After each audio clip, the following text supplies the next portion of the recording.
2 weeks ago, the Journal News, a local newspaper in the suburbs of New York, published the names and addresses of handgun permit holders in the counties of Westchester and Rockland. They included maps pinpointing locations of permit holders within the article named "The Gun Owner Next Door: What You Don't Know About the Weapons in Your Neighborhood."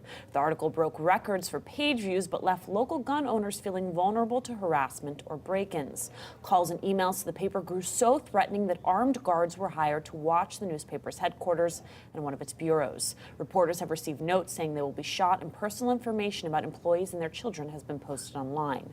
Though the handgun permit information is publicly available, this incident has drawn national attention and questions about the ethics of the paper's decision. I have, I guess, limited amounts of outrage for the publication of the permit holders' data. I think the story itself is a little bit weak. There's not a whole lot of context. There's no real trends that are discussed in the story, and the map's kind of clunky and ugly. But this is publicly available data.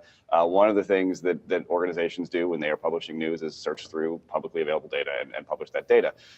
So while I critique the format and the context, I don't think there's anything particularly outrageous about this. If gun owners are really upset about having their information available publicly, they should be talking to local government and telling them, we want to change the laws about this. The laws are pretty clear that this is just really a newspaper doing something that's supposedly being a little more transparent. I think it's pretty sad when people start going around threatening journalists.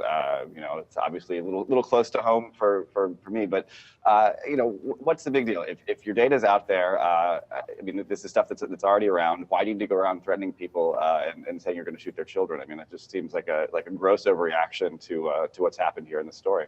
The reason that this is controversial is because there is a suggestion here that everybody who has a gun is somehow going to be doing something, is at risk of committing something like what happened at Sandy Hook. And so this becomes a very personal issue. But I think when you're talking about weapons that are in the hands of people, weapons that are used to kill people, citizens have a right to know where those weapons are. I don't think that's necessarily so controversial.